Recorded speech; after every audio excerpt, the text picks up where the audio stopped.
आज हम लोग ज्योग्राफी के चैप्टर पारिस्थितिकी तंत्र इकोसिस्टम के चैप्टर के बारे में अध्ययन करेंगे। इकोसिस्टम, पारिस्थितिकी तंत्र ये क्या होता है, इसके अर्थ के बारे में और इसके प्रकार के बारे में ये संक्षिप्त रूप से आज हम लोग इसके बारे में अध्ययन करेंगे। पारिस्थितिकी तंत्र एक जैविक और भौतिक प्रणाली है जिसमें जीवित प्रणाली जैसे पौधे, जंतु, सूक्ष्मजीव और उनके निर्जन पर्यावरण एक दूसरे के साथ परस्पर क्रिया करते हैं। यह सब सबसे पहले 1985 में ब्रिटिश पारिस्थितिकीविद आर्थर टॉन्सले द्वारा प्रतिपादित किया गया था। ये कब प्रतिपादित किया गया था? ये किया गया था 1935 में। किनके द्वारा? आर्थर टॉन्सले के द्वारा प्रतिपादित किया गया था। ये ईस्वी और इनके जो नाम है ये आप लोग याद करके रखेंगे। पारिस्थितिकी तंत्र प्रकृति की कार्यात्मक इकाई है जो ऊर्जा प्रवाह, पोषक तत्वों का चक्रण और जैव विविधता को बनाए रखता है। यह पर्यावरणीय संतुलन और जीवन की निरंतरता के लिए महत्वपूर्ण है। पारिस्थितिकी तंत्र का अर्थ केवल जीवों और पर्यावरण का मेल नहीं है, बल्कि यह गतिशील प्रणाली है जिसमें जैविक और अजैविक घटकों के बीच जटिल संबंध होते हैं। यह प्रणाली स्थानीय से लेकर वैश्विक स्तर तक हो सकती है। स्थानीय का अर्थ ये होता है कि स्थानीय मतलब ये क्या होता है, एक तरह का तालाब हो गया ये।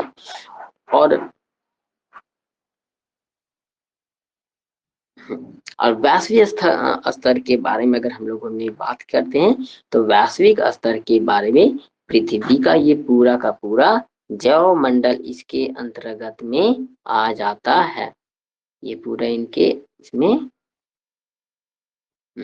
इसमें पूरा का पूरा जैव मंडल शामिल होता है। ये तालाब में क्या होते हैं? तालाब में सिर्फ यहाँ पे एक स्थानीय क्षेत्र में होते हैं।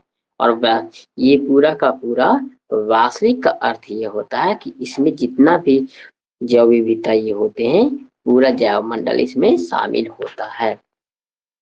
जैव मंडल का अर्थ क्या होता है? जैव मंडल का अर्थ यह होता है, ये भूगोल का शब्द है जैव मंडल। जैव मंडल का अर्थ ये होता है कि यहाँ पे जितनी भी जैविक क्रियाएं होते हैं जैसे मनुष्य, पेड़ पौधे, ये सारे चीज इसके अंतर्गत आते हैं जो सांस लेते हैं और वृद्धि करने की क्रिया करते हैं। ये सभी जैव मंडल के अंतर्गत में आते हैं।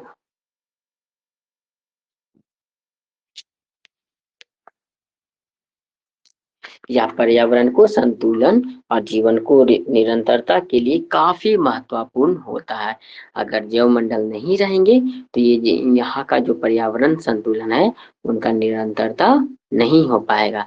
निरंतरता का अर्थ यह होता है, निरंतरता ये हम लोग इस प्रकार से देख सकते हैं। अगर ये छोटा ये एक पौधा है, अगर इसे कौन खाते हैं? इसे खाया करते हैं चूहा। ये अगर इसे कौन खाते हैं? चूहा खाते हैं। या तो फिर जो पंछी ये सभी रहते हैं ये सभी खाते हैं। क्या जितने भी पंछी ये सब रहते हैं तो इनमें से जो भी फल ये सभी होता है, ये फल ये सभी को ये लोग क्या करते हैं कि खाते हैं। और इन दोनों को कौन खाता है? अगर पंछी ये सभी होते हैं तो इन दोनों क्या कौन खाते हैं? जानवर ये सभी इन दोनों को खाते हैं। ये जैसे डॉग ये सब हो गया, ये डॉग ये सभी लोग क्या करेंगे? खाएंगे। और इनको कौन खाता है? इनको खाते हैं कौन? शेर। ये सब जो बड़े जानवर होते हैं वो सभी इनको खाते हैं। इनको कौन खाते हैं? शेर खाते हैं। और शेर ये सबको फिर से इस प्रकार से पुनः चक्रण। और इनको कौन खाते हैं? अगर ये सभी मर जाते हैं तो इन्हें कौन खाते हैं? चील ये सब खाते हैं। ये छोटे जो होते हैं जो चील खाते हैं, इनको कौन खाते हैं? चील खाते हैं। और इसी प्रकार से ये सब एक दूसरे से क्या होते हैं? सर्कल बनाए हुए रखते हैं। ये इसी प्रकार से ये क्या करते हैं कि सर्कल बनाए हुए रहते हैं। ये सभी लोग एक दूसरे पे क्या होते हैं, बने हुए होते हैं। अगर इस प्रकार से नहीं रहेंगे, अगर इस प्रकार से अगर ये नहीं चलेंगे तो यहाँ का जो पारिस्थितिकी तंत्र है वो सही रूप से नहीं चल पाएगा। अगर पेड़ पौधे ये पूरा अगर एरिया में अगर हम लोग देखते हैं, अगर पूरे एरिया में ही हम लोग देखेंगे कि पेड़ पौधे सिर्फ सभी जगह पे रहेंगे, सभी का सभी तरफ से पेड़ पौधे, तब यहाँ पे इंसान ये सब अगर नहीं रहते हैं तो इनका कोई भी मूल्य ये सब महत्व नहीं रह जाएगा। यहाँ पे एक से एक जीव का भी यहाँ पे काफी ज्यादा यहाँ पारिस्थितिकी तंत्र में योगदान होता है, एक छोटे से जीव को भी। क्योंकि जो किसान का मित्र, ये हम लोग भी पढ़ चुके हैं कि किसान का मित्र का किसे कहा जाता है, केचुआ। एक छोटा केचुआ, देखिए वो क्या करते हैं कि मिट्टी के अंदर में रहते हैं। अब वो छोटे केचुआ क्या करते हैं कि फसल ये सभी को खाते हैं। अगर फसल ये सभी को खाते भी हैं तो वो क्या करते हैं, मिट्टी को ऊपर नीचे करते हुए वो क्या करते हैं, केचुआ केचुआ देखिए क्या करते हैं कि अगर ये जैसा ये मिट्टी है, इसके अंदर में क्या है, मिट्टी है।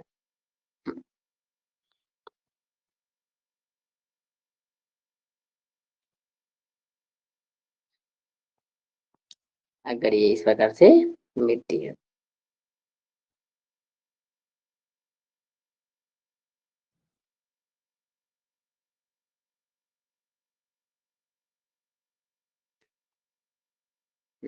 अगर ये मिट्टी है तो केचुआ क्या करेगा,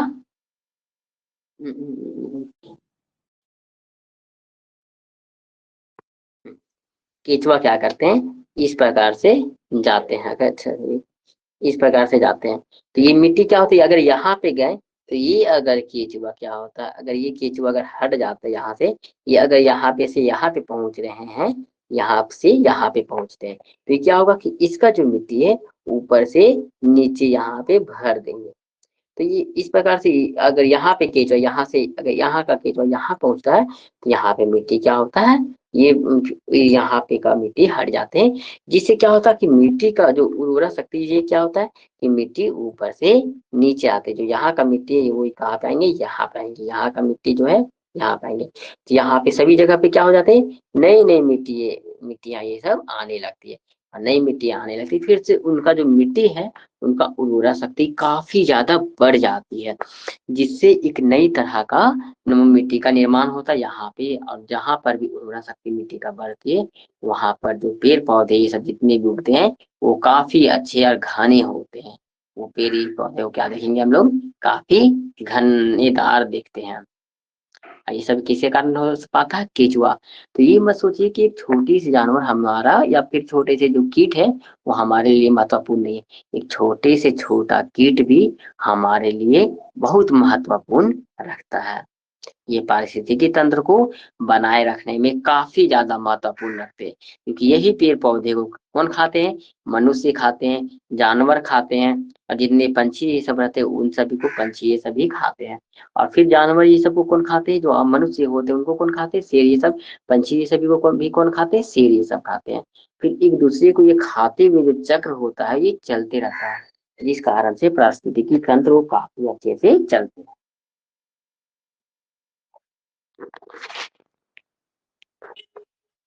इसलिए पारिस्थितिकी तंत्र को चलने के लिए सभी का बराबर महत्वपूर्ण योगदान होता है। अगर एक जानवर भी यहाँ पे सही रूप से नहीं चलेंगे तो इनका जो महत्वपूर्ण कार्य है ये नहीं हो पाएगा। पारिस्थितिकी तंत्र के प्रकार, पारिस्थितिकी तंत्र के प्रकार क्या होते हैं। पारिस्थितिकी तंत्र को उनके स्वरूप, स्थान और मानव हस्तक्षेप के आधार पर निम्नलिखित प्रकारों में वर्गीकृत किया जाता है। तो पारिस्थितिकी तंत्र होते हैं, उन्हें किन किन रूप में वर्गीकृत किया जाता है, स्वरूप, स्थान और मानव हस्तक्षेप के आधार पर।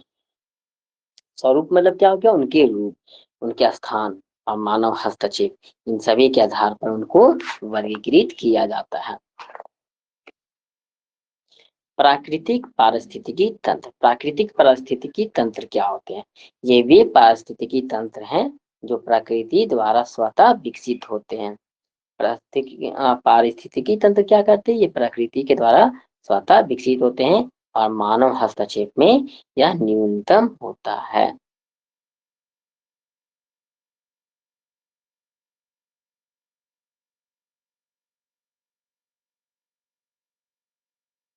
जो पारिस्थितिकी तंत्र है ये क्या होते हैं? ये स्वतः ही विकसित करते हैं और मानव हस्तक्षेप इसमें काफी कम होते हैं। जैसे पर्वत, पहाड़, इनमें इनके जो आने में है मानव का किसी भी प्रकार से कोई भी हस्तक्षेप नहीं है, जिस कारण से ये इतना ज्यादा फल फूल पाते हैं।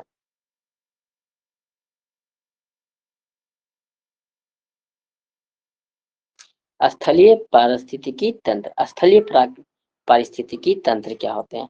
जैसे वन, वन क्या होते हैं? उष्णकटिबंधीय, शीतोष्ण और बोरियर वन। उदाहरण के लिए अमेजन वर्षा वन, हिमालय देवदार वन और घास के मैदान, ये सभी क्या होते हैं? सवाना स्टेपी होते हैं। उदाहरण भारत के रणथंभौर के घास के मैदान। जैसे वन जो होते हैं, वन भी क्या होते हैं? उष्णकटिबंधीय। उष्णकटिबंधीय वन कौन से वन कहलाते हैं? उष्णकटिबंधीय, यहाँ पे देखिए फिगर के माध्यम से समझते हैं। जैसे यहाँ पे अगर ग्लोब है, इस यहाँ पे क्या है?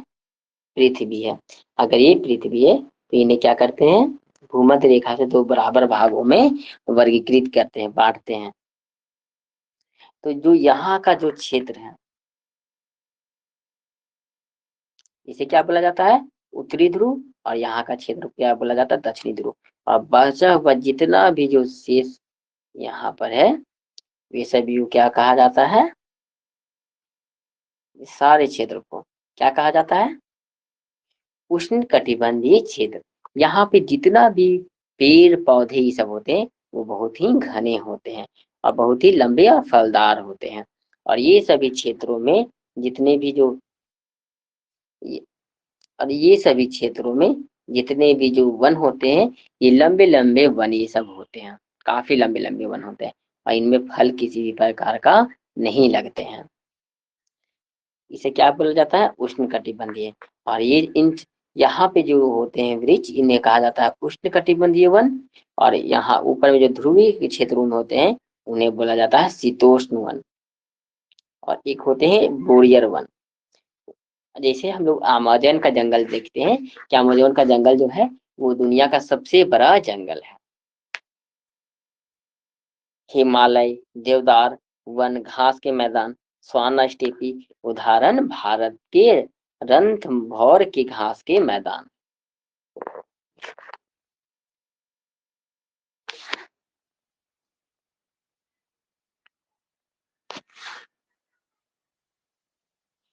रेगिस्तान, जैसे यहाँ पे क्या पर है? वन वन तो समझ में आया। अब रेगिस्तान, रेगिस्तान क्या होता है? रेगिस्तान वो भूमि को कहा जाता है जहाँ पर फसल उपजाऊ के लिए वो सही जगह नहीं होते हैं, जहाँ पे पानी की काफी ज्यादा समस्या रहती है। वहां पे किसी भी प्रकार का वन क्षेत्र ये सब देखने को हमें नहीं मिलता है। तो उन जगहों को रेगिस्तान कहा जाता है, जो मिट्टियां पूरी की पूरी वहां पर बंजर हो जाती है। जैसे थार रेगिस्तान, सहारा रेगिस्तान, ये सभी जो रेगिस्तान है ये काफी ज्यादा ही क्या होते हैं? ये पूरा का पूरा जैसे कहा जाएगा कि वहां पे पेड़ पौधे किसी भी प्रकार के नहीं होते हैं। जैसे भारत में भी है थार रेगिस्तान, सहारा, थार, ये सभी रेगिस्तान में भी किसी भी प्रकार का वन ये सब नहीं देखने को मिलता है। टुंड्रा, अच्छा एक टुंड्रा भी है। टुंड्रा क्या बोला जाता है? जो ठंडे क्षेत्रों में पाए जाने वाले बिना वृक्षों के पारिस्थितिकी तंत्र होते हैं। ये टुंड्रा कहाँ पे पाए जाते हैं? ये ठंडे क्षेत्रों में पाए जाते हैं, जो बिना वृक्षों के पारिस्थितिकी तंत्र होते हैं।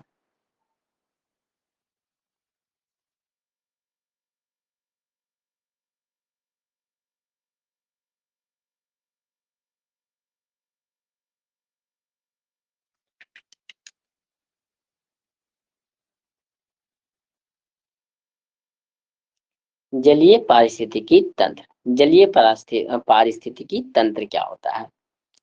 मीठे पानी का, जैसे फ्रेश वाटर, एक्वाटिक, ये नदियां, झील, तालाब, ये सभी स्थानों से हमें क्या प्राप्त होते हैं? मीठे पानी का तंत्र प्राप्त होता है, जिसे जलीय पारिस्थितिकी तंत्र भी कहा जाता है। उदाहरण के लिए गंगा नदी, डल झील, ये सभी से भी हमें क्या होता है कि मीठे पानी हम लोगों को प्राप्त होता है। जैसे ये सभी जो क्षेत्र में देखेंगे, ये नदियां क्या होते हैं, जिस प्रकार आवश्यक है कि जो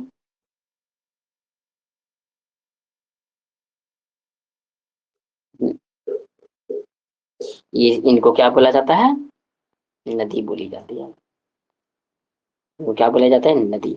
और यही अगर हम लोग झील, झील की नहीं बोला जाता है? झील जो यहाँ पे अगर जो पर्वत ये सब होते हैं, हम्म, हम्म, ये सभी स्थानों से अगर जो यहाँ पे अगर पानी जो गिरती है इस प्रकार से, और यहाँ पे जो पानी का जमाव हो जाता है,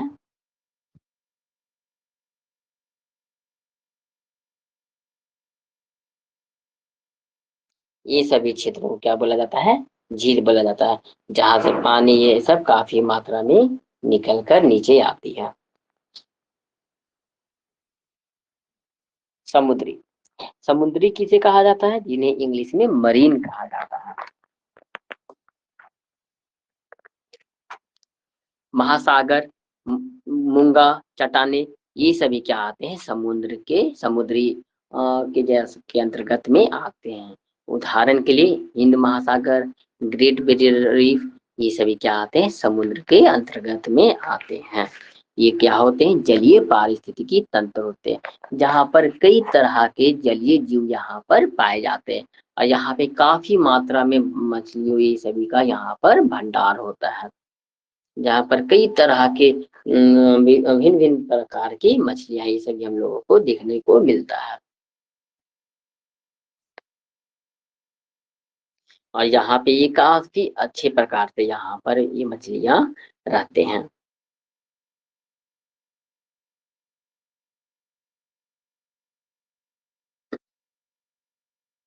खारा पानी, खारा पानी का क्या होता है? ये मुहाने, मैंग्रोव, ये सभी सुंदरवन डेल्टा, ये जो खारा पानी होते हैं, ये हम लोगों को कहाँ से प्राप्त होते हैं? ये समुद्र से प्राप्त होते हैं। ये कहाँ से प्राप्त होते हैं? समुद्र से प्राप्त होते हैं, जहाँ पर काफी ज्यादा अधिक मात्रा में यहाँ पर पानी होती है। ये पूरे ये समुद्र का बहुत लंबे क्षेत्र होते हैं। वहां पे ये क्या होते हैं, और जहाँ पर भी समुद्री सब होते हैं, वहां का पानी ये सभी किस प्रकार का होते हैं? वहां का जो पानी होते हैं वो पूरा का पूरा खारा होता है, जो पीने योग्य नहीं होता है। अगर उन्हें पीने का प्रयास करते हैं तो काफी प्रकार के यहाँ पर हम लोगों को बीमारी देखने को मिल सकता है। ये पूरा पानी जो होता है गाढ़ा होता है। ये पूरा का पूरा क्या होता है? समुद्र में समुद्र इसी प्रकार के होते हैं, इनका छोड़ नहीं। अगर हम लोग इन सभी पानी को अगर पीते हैं तो इनमें क्या होता है कि काफी खारापन होता है, क्योंकि समुद्र में हम लोग देखते हैं कि वहां पे लवण का मात्रा, लवण, सोडियम, ये सभी का मात्रा काफी अधिक मात्रा में फैली हुई होती है।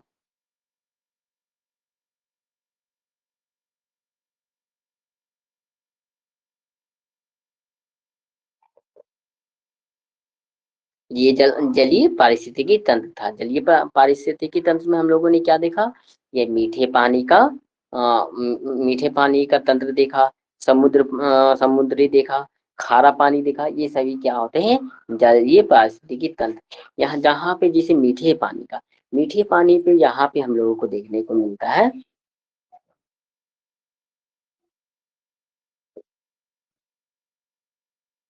यहाँ पे जो मछलियां ये सब होती है काफी छोटी छोटी होती है, ज्यादा अधिक बड़ी मात्रा में नहीं होती यहाँ पे जो जो भी मछलियां ये सब होती है। और यही अगर हम लोग समुद्र में देखेंगे तो यहाँ पर समुद्र में जो मछलियां होती है, अगर इस प्रकार का जो समुद्र है, समुद्र का तो किसी प्रकार का, अगर इस प्रकार का ये समुद्र है तो समुद्र में क्या देखेंगे कि यहाँ पे जो जितने भी जो यहाँ पे देखेंगे कि जितने भी जानवर ये सभी होते हैं वो क्या होते हैं, एक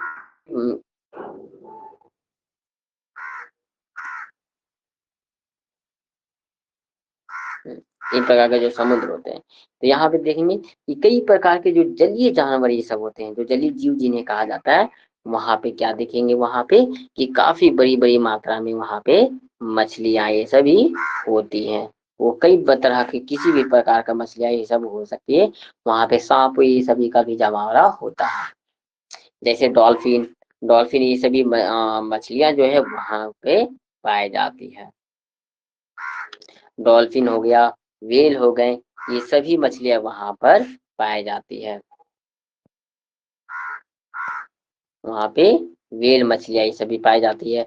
वहां पे स्टार फिश पाए जाते हैं, स्टार फिश पाए जाएंगे, जेली फिश पाए जाएंगे किसी भी प्रकार के। और वहां पे समुद्री जीव काफी बड़े मात्रा में होते हैं। और वही खारा पानी में भी हम लोग देखेंगे कि मछलियां ये सब जो होती है भिन्न भिन्न प्रकार के वहां पर भी होते हैं।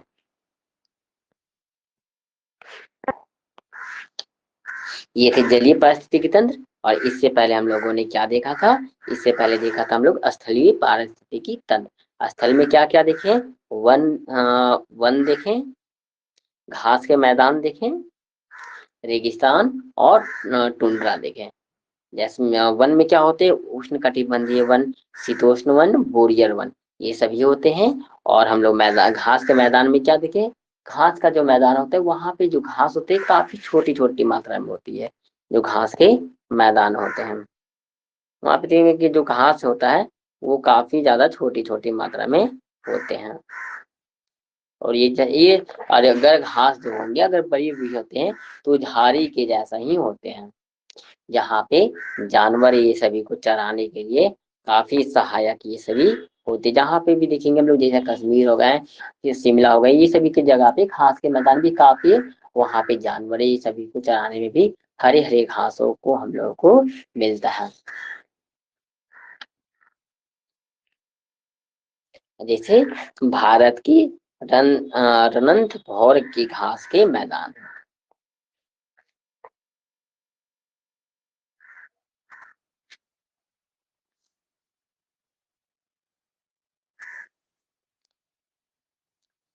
उसके बाद रेगिस्तान, रेगिस्तान हम लोगों ने देखा, सहारा रेगिस्तान है तो है, थार रेगिस्तान है। कृत्रिम पारिस्थितिकी तंत्र, कृत्रिम पारिस्थितिकी तंत्र क्या होते हैं, ये मानव द्वारा निर्मित या संशोधित पारिस्थितिकी तंत्र हैं। जो कृत्रिम पारिस्थितिकी तंत्र होते हैं वो कृत्रिम पारिस्थितिकी तंत्र किन्हें कहा जाता है, सॉरी, कृत्रिम पारिस्थितिकी तंत्र वो तंत्र कहलाते हैं जो मानव द्वारा निर्मित होते हैं। जैसे कृषि क्षेत्र, कृषि क्षेत्र, उद्यान, एक्वेरियम, शहरी पारिस्थितिकी तंत्र, ये सभी जो पारिस्थितिकी तंत्र है वो मानव के द्वारा निर्मित है, जिन्हें आर्टिफिशियल इकोसिस्टम कहा जाता है, जो मानव अपने द्वारा बनाए होते हैं।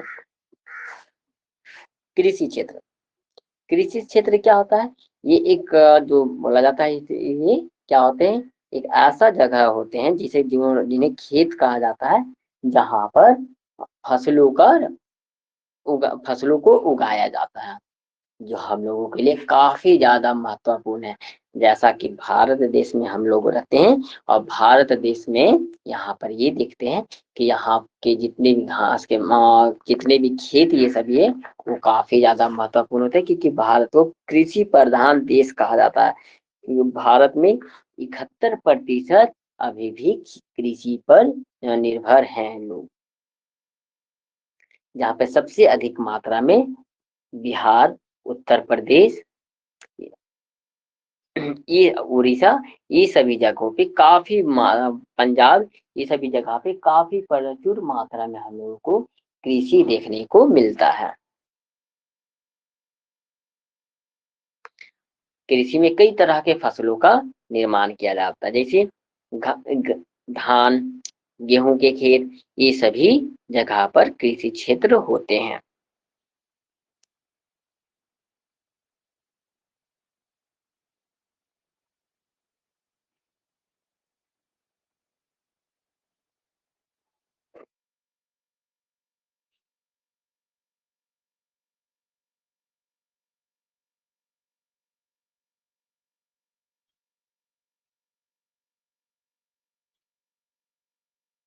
उद्यान।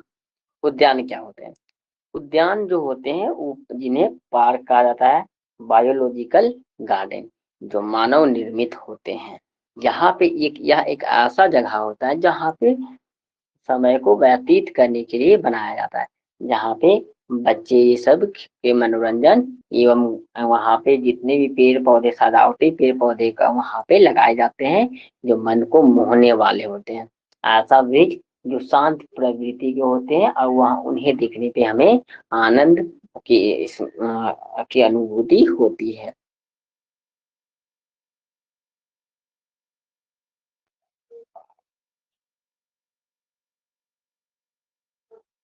बोटेनिकल गार्डन क्या होता है? बोटेनिकल गार्डन ये गार्डन होता है जहाँ पे कई तरह के पेड़ पौधे, भिन्न भिन्न तरह के पेड़ पौधों का निर्माण किया जाता है और वहाँ पे वो उन पेड़ पौधों को संरक्षित रखा जाता है। पार्क, जैसे पार्क के बारे में बताएं। और गार्डन, गार्डन क्या होते हैं? यहाँ पे फूल पौधों, ये सभी को अच्छी अच्छी पे जो किस्म के जो फूल पौधे होते हैं उन सभी को यहाँ पर लगाए जाते हैं। तो ये भी काफी यहाँ पे महत्वपूर्ण रखते हैं। एक्वेरियम, एक्वेरियम क्या होता है? एक्वेरियम मतलब जो मछलियों और जलीय पौधों का नियंत्रित वातावरण होते हैं। यहाँ पे जो एक्वेरियम क्या होता है, जैसे ये जो है, तो यहाँ पे क्या कर किया जाता है, इसे ये कांच के होते हैं और यहाँ पे मछलियां ये सभी को रखा जाता है। ये विशाल विशाल बहुत ही बड़े बड़े एक्वेरियम होते हैं।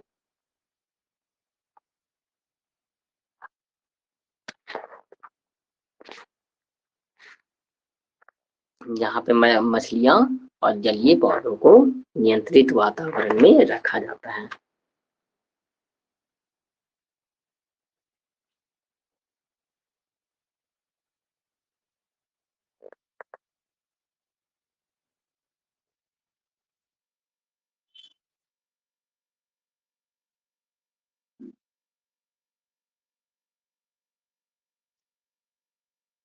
शहरी पारिस्थितिकी तंत्र, शहरी पारिस्थितिकी तंत्र क्या होता है? शहर जो मानव गतिविधि और प्राकृतिक तत्वों का मिश्रण होता है, उसे क्या बोला जाता है? शहरी पारिस्थितिकी तंत्र कहा जाता है। शहरी पारिस्थितिकी तंत्र, शहर जो मानव गतिविधियां और प्राकृतिक तत्वों का मिश्रण है। जैसे हम लोग घर भवन ये सभी बनाते हैं, यहाँ पे क्या करते हैं, ये अपने रहने की जगह को हम लोग बनाते हैं। यहाँ पे प्राकृतिक रूप भी होते हैं, यहाँ पे जैसे हम लोग देखते हैं कि घर ये सब बनाते हैं, एक जगह बनाते हैं जहाँ पे लोग रह सकते हैं। यहाँ पे पेड़ पौधे ये सारे चीज यहाँ पे मिले हुए होते हैं, जिन्हें क्या कहा जाता है? शहरी पारिस्थितिकी तंत्र।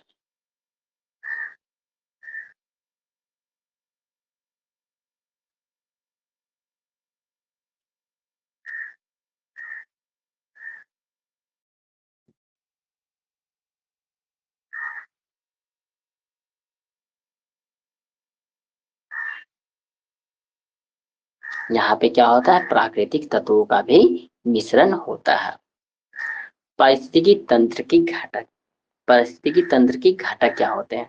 पारिस्थितिकी तंत्र के घटक, पारिस्थितिकी तंत्र दो मुख्य घटकों से मिलकर बनता है, जैविक और अजैविक घटक। इनके बीच संतुलित अंतःक्रिया पारिस्थितिकी तंत्र की स्थिरता को बनाए रखती है। पारिस्थितिकी तंत्र जो दो मुख्य घटकों से मिलकर बनता है, जैविक और अजैविक। जैविक डेट मीन्स ये होते हैं कि यहाँ पे जितने भी जो जीव होते हैं जो सांस लेते हैं, वृद्धि करते हैं, ये सभी को जैविक घटक कहा जाता है। और जो सांस नहीं लेते हैं उन्हें क्या कहा जाता है? अजैविक घटक। जैविक घटक को बायोटिक कंपोनेंट्स के नाम से जाना जाता है। इंग्लिश में इन्हें क्या कहा जाता है? Biotic components.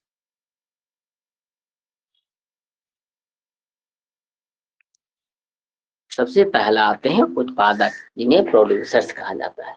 ये स्वपोषी होते हैं। ये क्या होते हैं? स्वपोषी, जो सूर्य का प्रकाश का उपयोग करके प्रकाश संश्लेषण के माध्यम से कार्बनिक पदार्थ बनाते। उदाहरण हरे पौधे, शैवाल, साइनोबैक्टीरिया, ये सभी क्या होते हैं, जैविक घटक।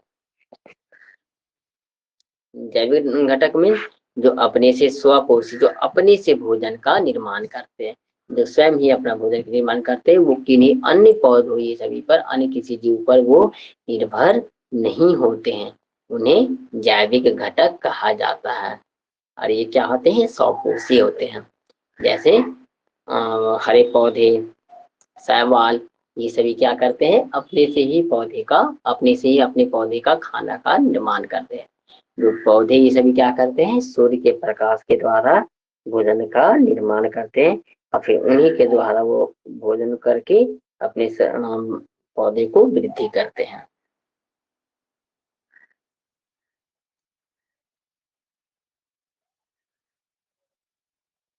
महत्व, इनके महत्व क्या है, ये पारिस्थितिकी तंत्र की खाद्य श्रृंखला का आधार है।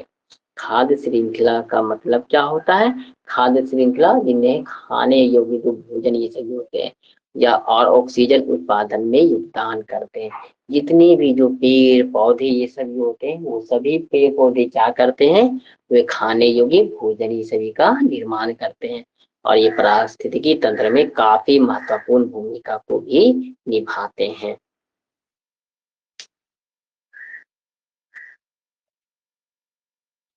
उपभोक्ता, ये परपोषी होते हैं। उपभोक्ता क्या होते हैं, ये परपोषी होते हैं, जो भोजन के लिए अन्य जीवों पर निर्भर होते हैं।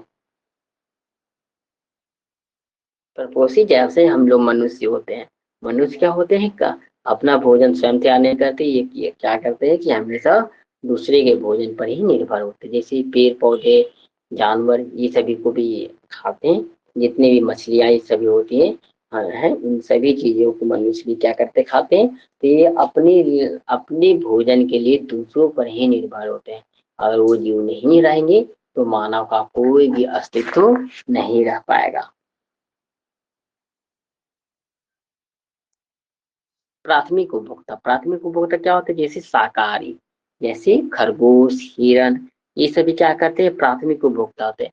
ये सिर्फ का सिर्फ पेड़ पौधे को ही खाया करते हैं, और किसी अन्य जीव को नहीं खाते हैं। ये क्या कहा जाता है, प्राथमिक उपभोक्ता। द्वितीयक उपभोक्ता क्या होते हैं, जो मांसाहारी या सर्वाहारी होते हैं, जैसे मेंढक, मकड़ी, ये सभी क्या होते हैं, द्वितीयक उपभोक्ता के अंतर्गत आते हैं। जैसे इसमें मनुष्य भी आते हैं। अब मनुष्य भी क्या होते हैं, द्वितीयक उपभोक्ता होते हैं, जो हमेशा क्या करते हैं, दूसरे जीव जंतु पर ही निर्भर रहते हैं। अगर जीव जंतु नहीं रहेंगे तो उनका कोई भी अस्तित्व नहीं रहेगा। ये शाकाहारी, ये हरे पेड़ पौधे पर को भी खाते हैं, और जीव जंतुओं को भी खाते हैं, जो दोनों जीव जंतुओं को पर निर्भर होते हैं।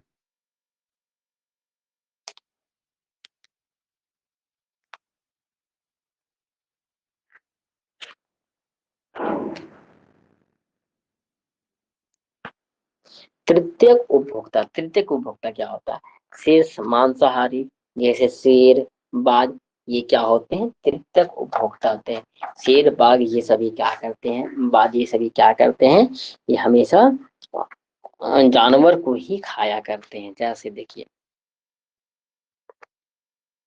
अगर ये पेड़, अगर ये क्या है, वृक्ष है, ग्रीन कलर ही करते हैं क्योंकि वृक्ष ब्लू कलर का तो होता नहीं है। हम्म, अगर ये क्या है, ये वृक्ष है, और इन्हें कौन खाता है, द्वितीय, जैसे खरगोश हो गए, छोटे छोटे जीव जो होते हैं, छोटे छोटे जीव ये सभी खाते हैं इन्हें, छोटे छोटे जीव खाएंगे। और ये क्या हो जाएंगे, प्राथमिक, इसे क्या कहा जाएगा, प्राथमिक कहा जाएगा।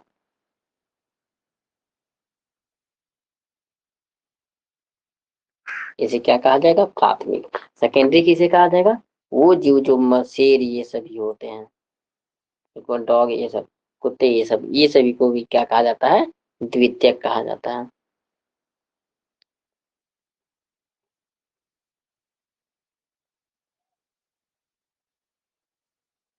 इसको क्या कहा जाएगा, द्वितीयक कहा जाएगा।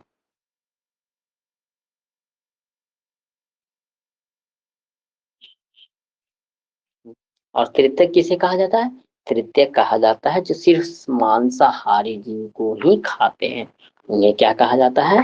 तृतीयक उपभोक्ता। जैसे शेर, बाघ, ये सभी को क्या कहा जाता है? तृतीयक उपभोक्ता कहा जाता है।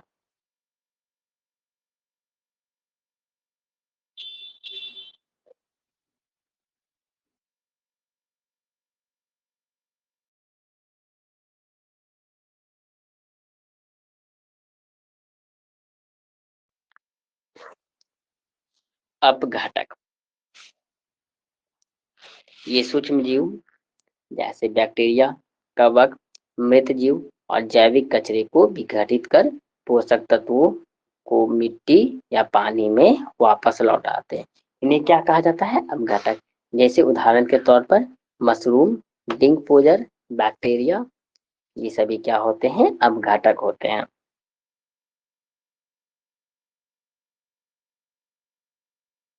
ये क्या करते हैं? अपघटक क्या होते हैं? जो मृत जीव ये सभी होते हैं, उनके ऊपर ये क्या होते हैं? निर्भर होते हैं। उदाहरण के तौर पर मशरूम, डिंकपोजर, बैक्टीरिया, ये सभी क्या करते हैं? शैवाल को ये दूसरी चीज को खाते हैं और वो क्या करते हैं? बैक्टीरिया बढ़ते जाते, ग्रो करते जाते हैं।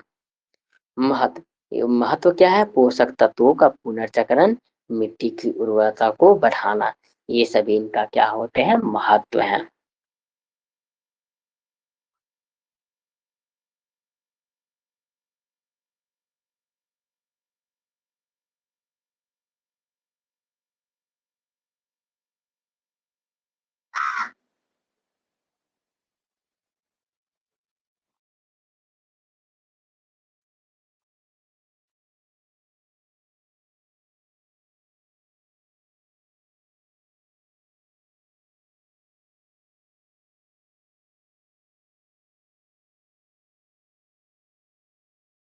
अजैविक घटक, ये निर्जन तत्व हैं, जैविक घटकों के जीवन और कार्य क्षमता को प्रभावित करते हैं।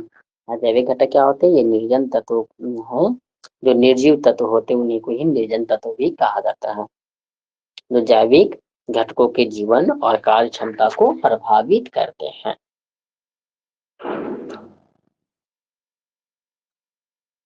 अब आते हैं इनके भौतिक कारक में। भौतिक कारक क्या होता है? प्रकाश संश्लेषण का आधार तापमान और जलवायु को प्रभावित करता है। जो तापमान जीवों की उपापचय प्रक्रियाओं को नियंत्रित करती है। जल सभी जीवों के लिए आवश्यक विशेष रूप से जलीय पारिस्थितिकी तंत्र में होते हैं। वायु जो ऑक्सीजन और कार्बन डाइऑक्साइड जैसी गैसें प्रदान करती है, ये सभी क्या होते हैं? भौतिक कारक होते हैं। भौतिक कारक कौन कौन से बताएं? सूर्य के प्रकाश, तापमान और वायु, जो ये सभी क्या होते हैं? भौतिक कारक होते हैं। रासायनिक कारक, मिट्टी, मिट्टी हो गए, खनिज हो गए,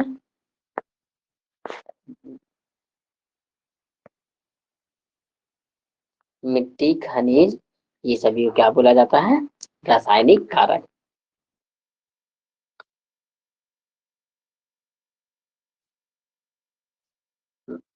मिट्टी और खनिज को क्या बोला जाता है? रासायनिक कारक। जो पोषक तत्वों का स्रोत होता है। खनिज पौधे और जीवों के लिए आवश्यक तत्व। खनिज क्या होते हैं?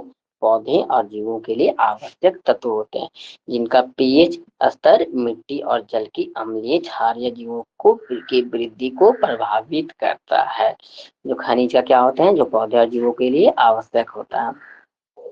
जैसे हम लोग देखिए कि जहाँ पे खनिज की मात्रा अधिक होती है, उन उन जितने भी वहाँ पे पौधे, पेड़ पौधे होते हैं, वहाँ पे उन सभी पौधों में आयरन की मात्रा काफी अत्यधिक होता है। जैसा कि हम लोग पहाड़ी क्षेत्रों में देख सकते हैं, जैसे झारखंड, झारखंड हो गए, उड़ीसा हो गए, ये सभी जगहों पे देखेंगे कि आयरन का मात्रा काफी ज्यादा अत्यधिक है, जिस कारण से वहाँ पे साग सब्जी ये सब काफी ज्यादा अधिक मात्रा में होते हैं। और जिनमें आयरन ये सब प्रचुर मात्रा में होते हैं।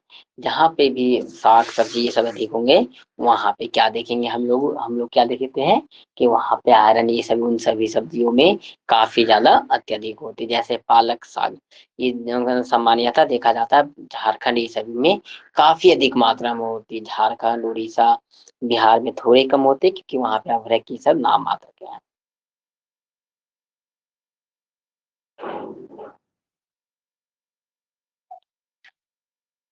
और मिट्टी में भी पोषक तत्वों का होना काफी ज्यादा जरूरी है।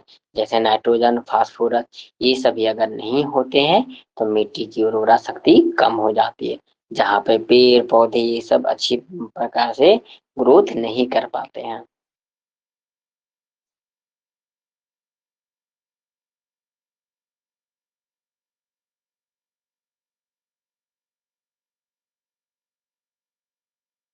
पारिस्थितिकी तंत्र की कार्य प्रणाली। पारिस्थितिकी तंत्र की कार्य प्रणाली क्या होती है? पारिस्थितिकी तंत्र की कार्य क्षमता निम्नलिखित प्रक्रियाओं पर आधारित है। ऊर्जा प्रवाह। पारिस्थितिकी तंत्र की कार्य क्षमता किस पर निर्भर करती है? सबसे पहला, ऊर्जा प्रवाह। ऊर्जा जो सूर्य के से पौधे तक फिर उपभोक्ता उपघाट को एक तरफा प्रभावित होती है। ये सभी क्या होते हैं? इन्हें कहा जाता है ऊर्जा प्रवाह कहा जाता है।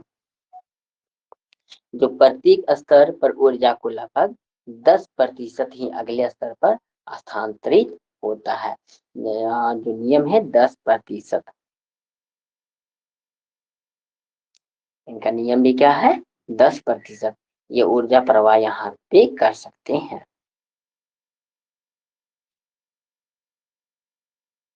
उदाहरण के तौर पर देख सकते हैं सूर्य, घास, हिरण, शेर, अपघटक सभी एक दूसरे पर क्या होते हैं? निर्वाह होते हैं। जैसा कि यहाँ पे हम लोग देख सकते हैं।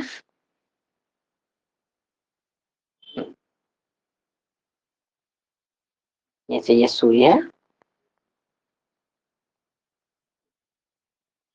सूर्य है। सूर्य के बाद जो सूर्य से जो रोशनी मिलती है वो उनसे क्या ग्रोथ होते हैं? उनसे हम लोग देखते हैं घास ये सब वृद्धि होता है। और घास ये सभी को कौन खाते हैं? घास ये सभी को देखते हैं कि कौन खाते हैं? हिरन। हिरन खाते हैं इन सभी को, हिरन खाते हैं। और हिरन ये सभी को कौन खाते हैं? शेर खाते हैं।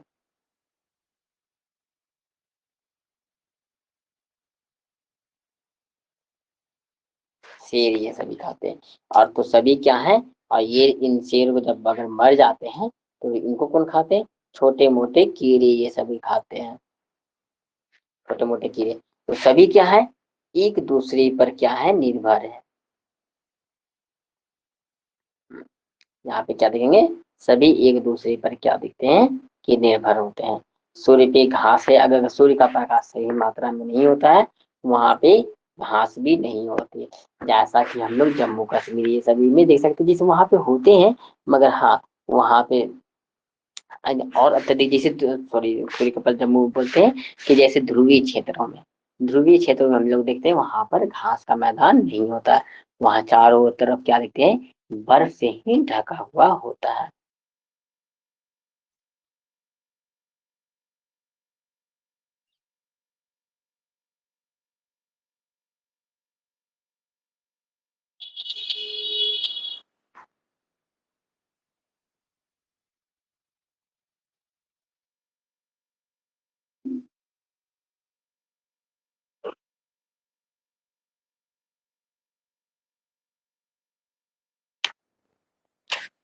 वहां पे क्या देखते हैं कि चारों तरफ बर्फ से ही ढका हुआ होता है। सूर्य हो गया, सूर्य के बाद सूर्य के प्रकाश से घास ग्रोथ करते हैं। घास से हम लोग क्या देखते हैं? हिरन, हिरन से शेर, शेर से अपघटक। पोषक तत्वों का चक्रण, nutrient cycling. Carbon, nitrogen, phosphorus जैसे पोषक तत्व जैविक और अजैविक घटकों के बीच चक्रित होते हैं।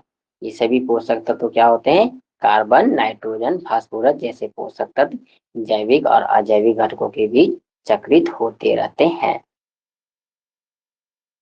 उदाहरण के तौर पर नाइट्रोजन चक्र में बैक्टीरिया नाइट्रोजन को पौधों के लिए उपयोगी रूप में बदलते हैं।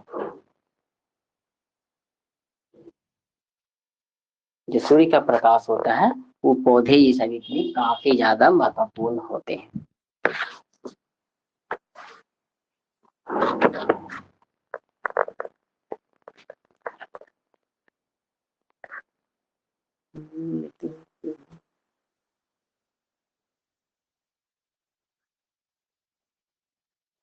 ये सब्जेक्ट है इकोलॉजी की क्लास है।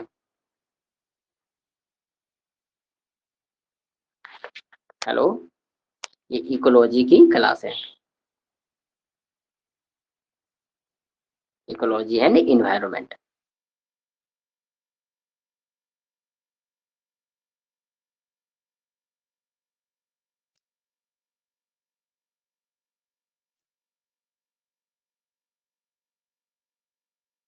और किन्हीं को कुछ पूछना है?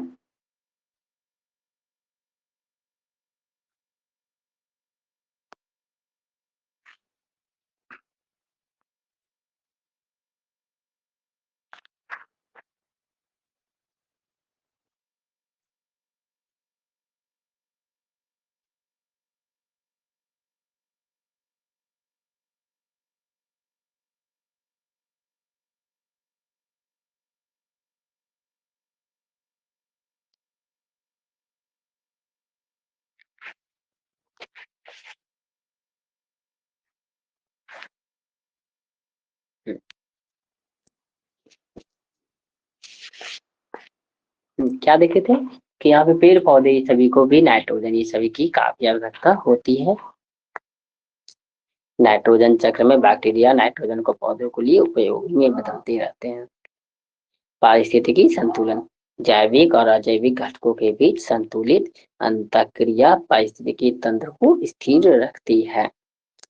ये पारिस्थितिकी संतुलन होते हैं वे जैविक और अजैविक घटकों के बीच संतुलित अंतःक्रिया में पारिस्थितिकी तंत्र को स्थिर रखने में महत्वपूर्ण भूमिका निभाती है। जैसे मानव गतिविधियां क्या होती है? वनों की कटाई, प्रदूषण इस संतुलन को बिगाड़ सकती है। जहाँ पे अगर मानव गतिविधियां अत्यधिक होगी, तो जैसे हम लोग देख रहे हैं कि मानव गतिविधियां अभी के समय में काफी ज्यादा बढ़ चुकी है। जैसे जहाँ पे भी जंगल ये सब दिखते हैं, तो वहां पे वो अगर अब वहां पे अगर किसी सरकार भी वहां पे किसी तरह का योजना ये सब लाती है, तो देखते हो कि उसके लिए पेड़ पौधों की कटाई की जाती है। जिसे जहाँ पर भी फ्लाईओवर ये सभी का निर्माण होता है, भवन का निर्माण होता है, या फिर रोड नाली रास्ते बनते हैं, तो वहां पे भी क्या किया जाता है कि पेड़ पौधे की ही कटाई की जाती है, और उनकी बदले में दूसरी जगह ये सभी चीजों का को नहीं लगाया जाता है, जिससे पर्यावरण को काफी धीरे धीरे क्षति पहुंचती जा रही है। जैसे हर साल हम लोग देखते हैं कि पेड़ पौधों की काफी ज्यादा कमी होती हुई नजर आ रही है। जैसे वायु की वनों की कटाई, प्रदूषण प्रदूषण से भी क्या हो रहा है कि ग्लोबल वार्मिंग पे काफी ज्यादा इफेक्ट पहुंच रहा है, जिससे ग्लोबल वार्मिंग पे काफी ज्यादा असर होती है।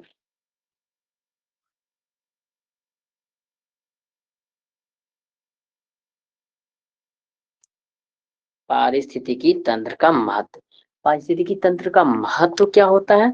जैव विविधता, संरक्षण, पोषक तत्वों का पुनर्चक्रण, जलवायु नियंत्रण, आर्थिक लाभ। यहाँ पर विभिन्न प्रजातियों को आवास प्रदान किया जाता है।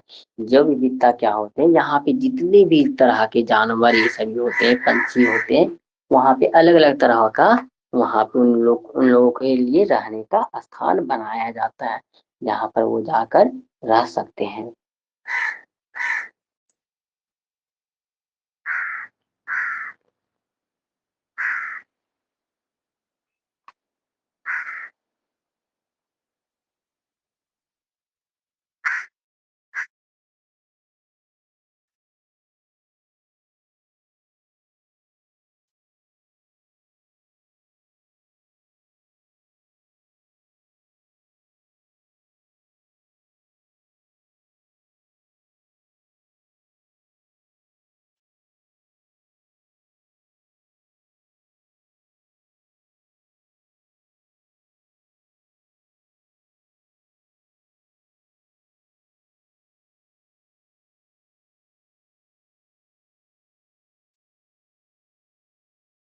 पोषक तत्वों का पुनर्चक्रण, मिट्टी की उर्वरता और जल की शुद्धता बनाए रखना, जलवायु नियंत्रण, वह कार्बन डाइऑक्साइड अवशोषित कर ग्लोबल वार्मिंग को कम करते हैं। जलवायु नियंत्रण जो होता है वो क्या करते हैं, कार्बन डाइऑक्साइड को अवशोषित करते हैं और ग्लोबल वार्मिंग को कम करते हैं।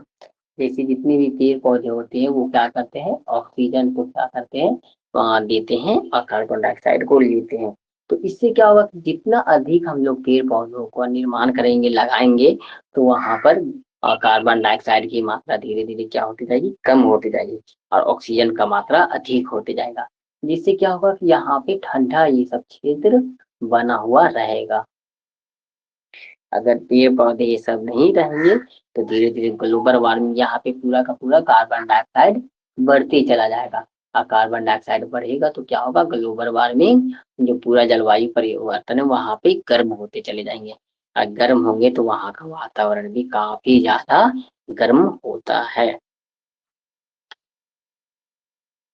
हम्म, आर्थिक लाभ, इनसे आर्थिक लाभ क्या होता है, कृषि, मत्स्य पालन और पर्यटन जैसे क्षेत्रों को समर्थन भी देते हैं।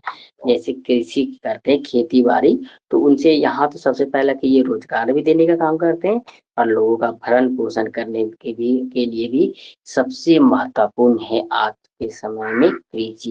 तो कृषि के किसान धीरे धीरे भी कम होते चले जा रहे हैं।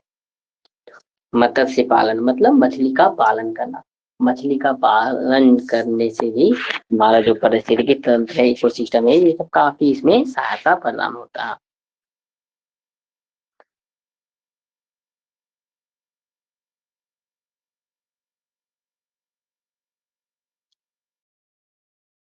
सांस्कृतिक और वैज्ञानिक मूल्य, पारिस्थितिकी तंत्र अध्ययन और प्रेरणा का स्रोत है। सांस्कृतिक और वैज्ञानिक यहाँ पे तंत्र है। चलिए आज इतना ही। इसके बाद आगे की क्लास में हम लोग अभी काफी ज्यादा इसके बारे में अध्ययन करना है। जैसा कि देख सकते हैं अभी काफी ज्यादा चीज, काफी पॉइंट ये सब बचे हुए हैं।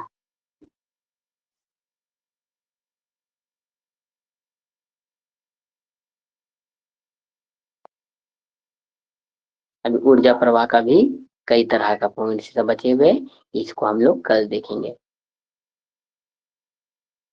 हम्म,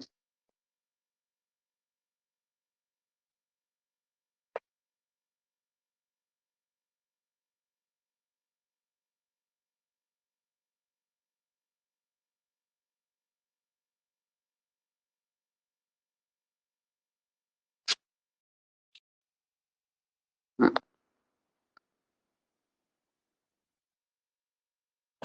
जैसा कि हम लोग यहाँ पे क्या देखे थे,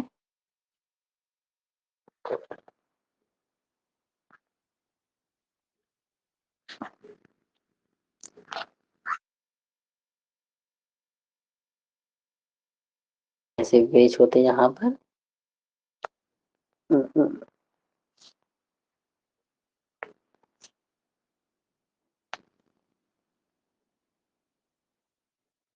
वृक्ष को कौन खाता है, खरगोश।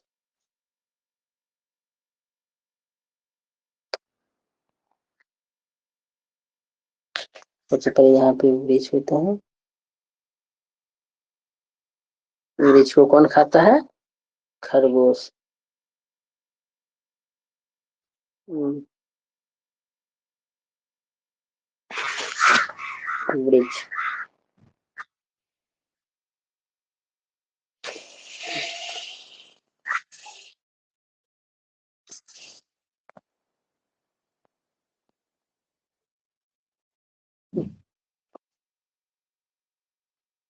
वृक्ष, वृक्ष को कौन खाएंगे, खरगोश।